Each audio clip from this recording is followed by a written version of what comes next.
Сәлеметсіздер ме, оқушылар? Қазақ тіл сабағына қош келдіңіздер.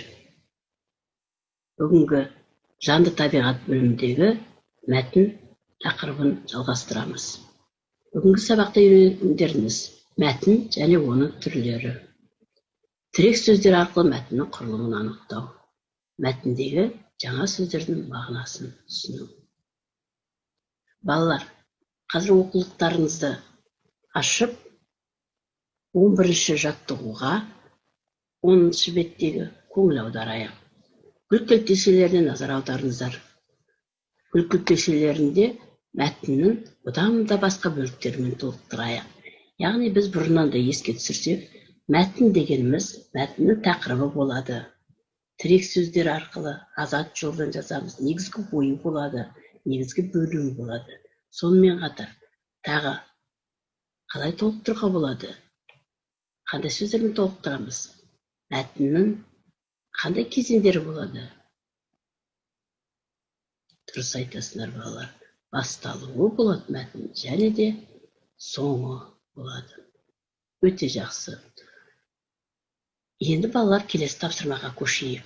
Оқулықтарыңыздың 11-ші бетіндегі 12-ші жаттығуға назар аударыңыздар.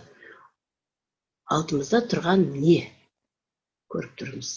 Әрине, бұл глобус. Олай болса, мәтін деген глобусты мұқият тыңдаңыздар. Қазір мен сіздерге оқып беремін. Және мәтіннің қандай түріне жататынын анықтаймыз. 3-ші А сыныбында бір глобус жылап тұр екен. Сұмдық-ай, деді мұғалім. Шошынып, кім сені осыншама жәбірленген? Шаншаров, деді де, глобус қыстыға жылап жіберді. Ол неше сабақтың сонында бокс көрсетемін деп мақтанып, менің басымнан төмпештеді. Әй, Шаншаров! Ай, деп кейді мұғалім. Глобуста нең бар еді? Қазір бүкіл дүние жүзі бейбітшілік үшін, жер ананың жүрегіне жара салмау үшін күресіп жатқанын білмегенің бе? Орнынан сүйретіліп түрегелген Шаншаров ялғанынан қып-қызыл болып төмен қарады. Мұғалімнің нені меңзегенін түсінді.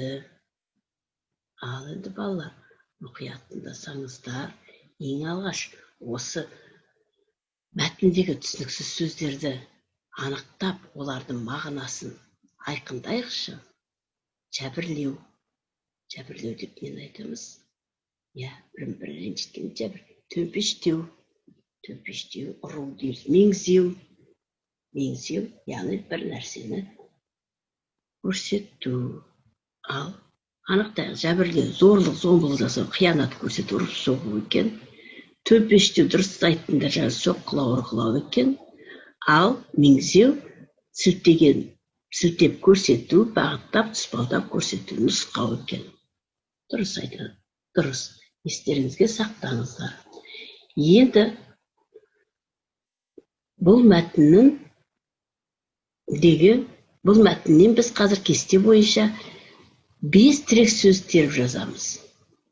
Және негізгі сөйлемді жазамыз. Сонан соң қосымша сөйлемді жазамыз. Ал қазір бастаймыз. Сіздерге уақыт беріледі. Мәтіннен 5 тірек сөздер теріп жаздар кез келген. Негізгі сөйлемді жаздар екінші, және қосымша сөйлем жазамыз. Орындаймыз.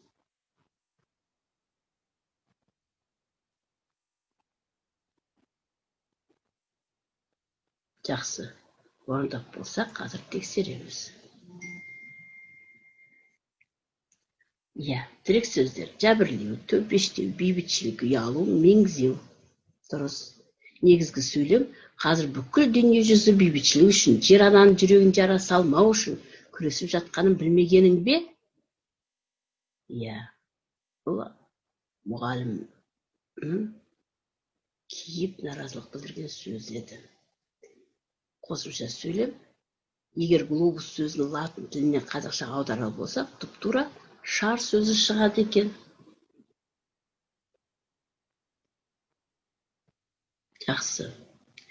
Келесі, балалар, оқулықтарындағы 13-ші жаттығуға көңіл аударыңыздар. Бұндағы мәтінді оқып, бөліктерді дұрыс қалыпқа келтіреді екенбіз. Тыңдаймыз. Зеңгір аспанда көшіп бара жатқан бұлттар түтінге ұқсайды. Тіпті түтіннен аумайды. Әже немересіне бұлт дегенді қалай түсіндірерін білмей ойланып тұр. Айым аспанға қарады. Аспанның да шарбы бұлт көшіп барады.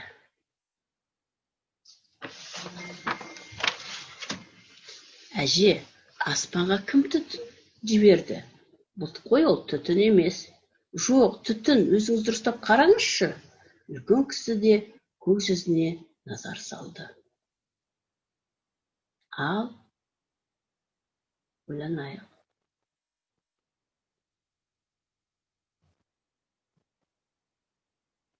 Бұның бөліктерін анықтайық. Бөліктерінен бұрын ең бір сөздерді анықтауымыз бұндағы. Балалар, бұндағы зеңгір деген аспан көкшіл түс екен, шарбы бұлт, селдір сирек бұлт. Көк жүзі дейміз, аспан әлемі көк дейміз, аспан дейміз, немесе көк жүзі деп атайды екенбіз. Жақсы. Ал енді дұрыс бөлік қалай болады екен?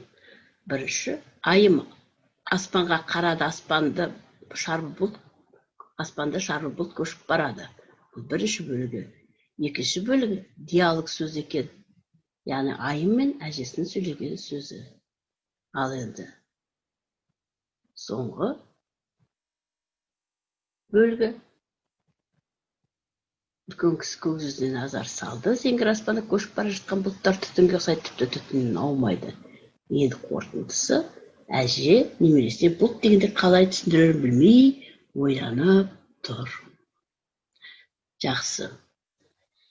Енді балалар, алдарыңызда міне сурет берілген. Осы сурет бойынша мәтін құрап жазыңдаршы. Қалай деп алу болады мәтін тақырыбын? Гүл отырғызу үшін қандай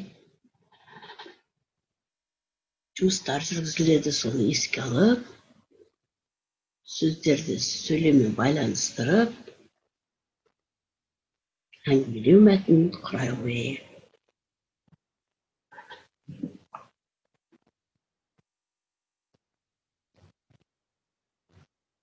Жақсы. Құрап болсаңыздар, оқимыз.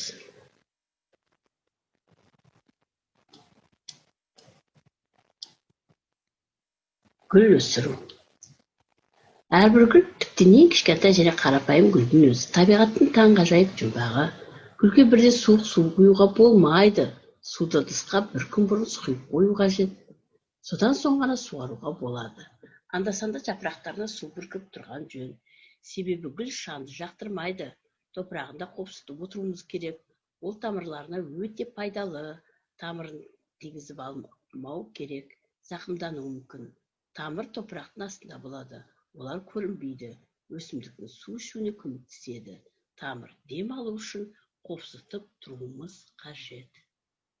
Міне, осы тақырыпқа байланысты өздеріңізді басқа мәтінді құруларыңызға болады. Олай болса, балалар, сабағымызды қорытындылай келіп, өздеріңізді бағалай қойыңыздар. Егер де өздеріңізден қате таппасаңыздар, бәрі дұрыс деген критерийға